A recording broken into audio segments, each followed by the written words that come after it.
hacían los sorteos para a ver si te tocaba o no el servicio militar. Me incorporé a principios en febrero del 82 y en abril del 82 estaba pisando las Islas Malvinas.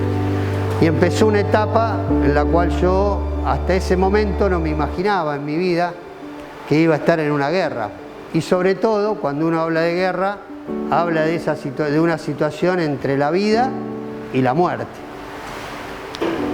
Bueno, fue así que llegué la misma mañana del 2 de abril a nuestras Islas Malvinas como un personal de sanidad, de la salud. Mi puesto era el de camillero. En las Malvinas hay mucho viento, un viento frío, un viento húmedo, algo que nosotros, en mi caso de pertenecer a la pampa húmeda, no estaba para nada acostumbrado. Era un clima que era totalmente diferente a lo que nosotros estamos acostumbrados. Fines de abril fuimos destinados a los pozos que son llamados trincheras. ¿Y qué pasaba? Podía ser que el pozo donde vos estabas tuviera arena, o podía ser que el pozo donde vos estabas tuviera arcilla, tuviera agua, y eso fue una gran dificultad para quienes estuvimos ahí.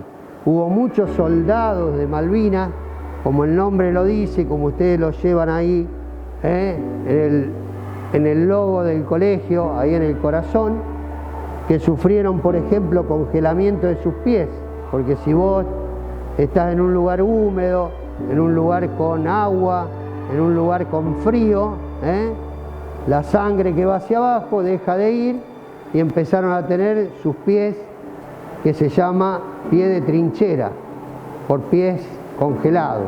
Y más de un soldado de Malvinas perdió un pie, perdió una pierna, propio por el congelamiento.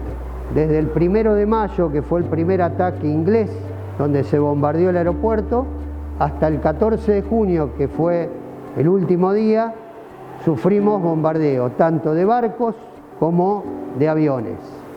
Se vive permanentemente, pongamos la palabra estrés, estresado, se vive alerta permanentemente. Eso también, aparte de esto del riesgo vida o muerte, tenía que ver también con el cambio de costumbres. Nosotros no comíamos como comemos acá, que desayunamos, almorzamos, merendamos, cenamos, sino que bueno, vieron a veces habrán visto el camión y la cocina de los veteranos que anda recorriendo las calles de Rosario en invierno para llevar un plato de comida a la gente en situación de calle. Bueno, ese camión y esa cocina era la que en Malvinas recorría las diferentes posiciones de los soldados. Había varias cocinas, había varios camioncitos, pero son las que llevaban la comida a los soldados que estaban en esos pozos, en esas trincheras. Por el ataque enemigo se habían modificado los horarios, entonces de pronto la última comida era a las 5 o 6 de la tarde y hasta el otro día a las 9, 10 de la mañana no había otro plato de comida. Había que quedar ahí esperando que llegara la comida. Eso trajo también dificultades porque no era la misma la alimentación que uno puede tener en épocas normales que en épocas de guerra. Llegó un momento, a fines de abril, comienzos de la guerra en mayo, que empezaron los bombardeos y los enfrentamientos, no nos comunicamos más hasta el final. Y fueron nuestros familiares los que realmente sufrieron el hecho de no tener noticias y de qué pasaba con nosotros.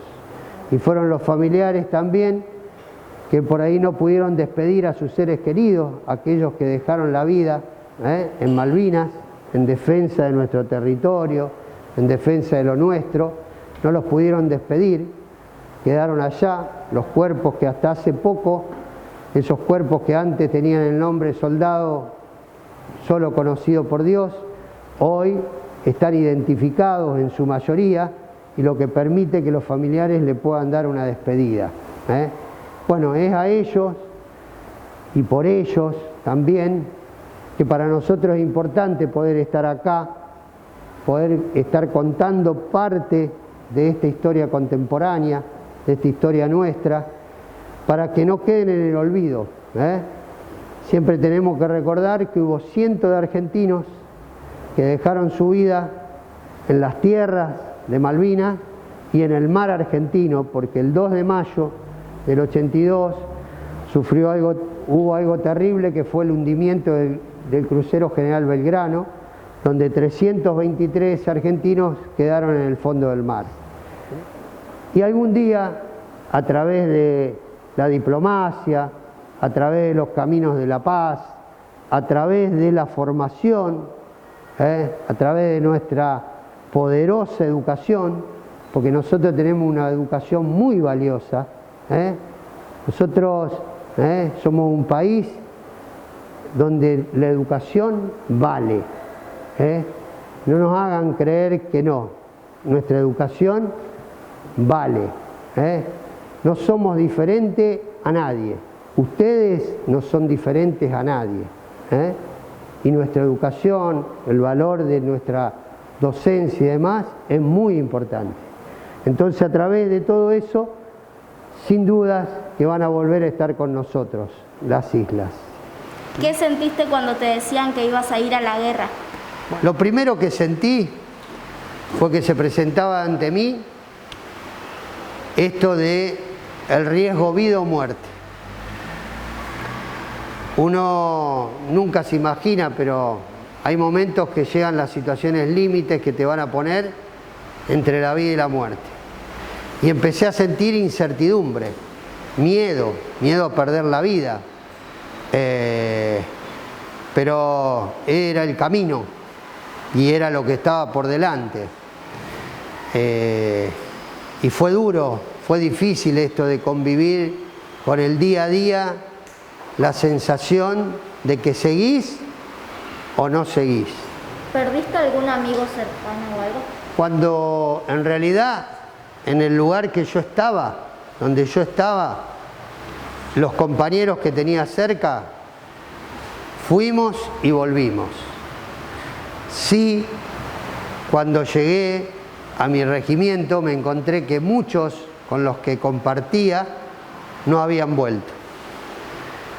Es por eso que hoy, cada vez que voy al Monumento a los Caídos, donde figuran nuestros compañeros caídos, siempre recuerdo los nombres de aquellos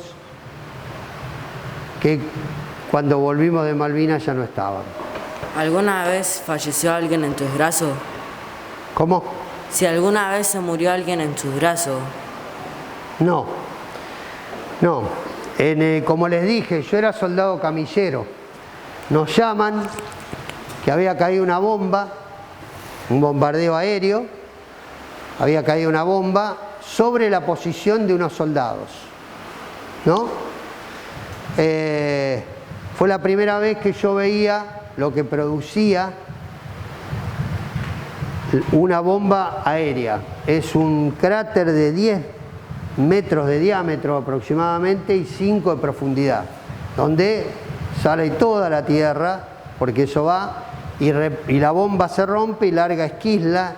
Las esquirlas son mortales porque son pedazos, como digamos, de hierro que van y si te atraviesan te pueden causar la muerte.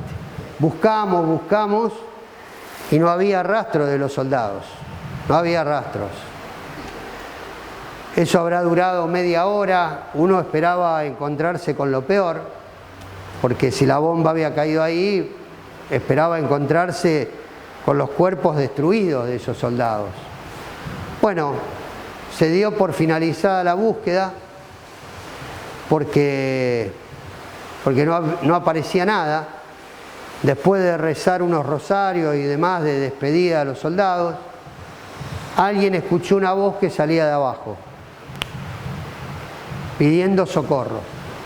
Se profundizó, se buscó y realmente los 2 soldados habían quedado sepultados por esa tierra que ocupaba lo que fue el cráter de la bomba. Quedaron sepultados. Por esas cosas pudieron pedir ayuda, pudieron ser escuchados Y esos 2 soldados fueron rescatados la madrugada del 4 de mayo. La Virgen del Luján, que era la Virgen protectora del ejército, había caído, se la llevaron los ingleses y estaba en Inglaterra. Y a través del Papa como mediador,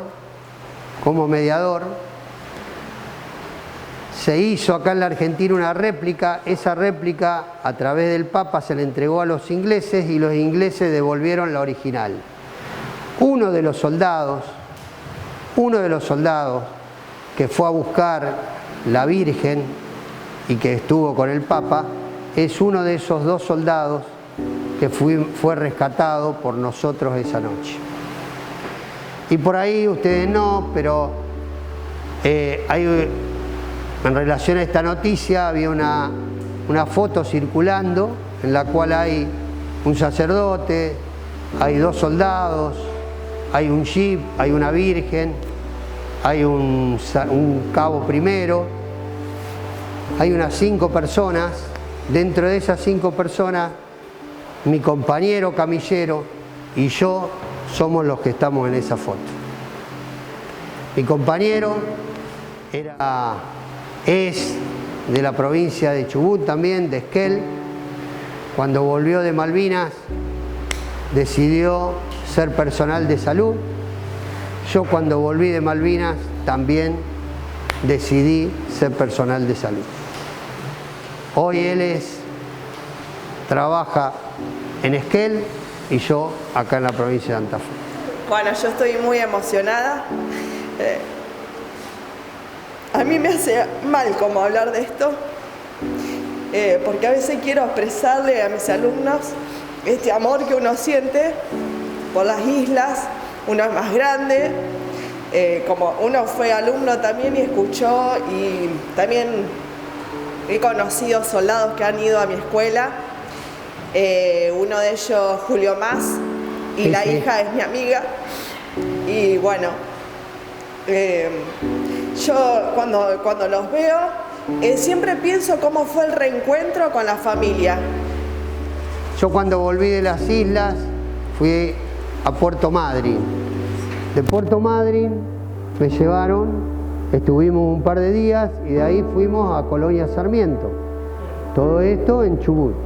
Nos subieron a un colectivo desde Colonia Sarmiento hasta, llegábamos a Bahía Blanca o una cosa así, que teníamos un tren que nos iba a llevar Buenos Aires, Santa Fe, Córdoba. ¿Y qué me pasó?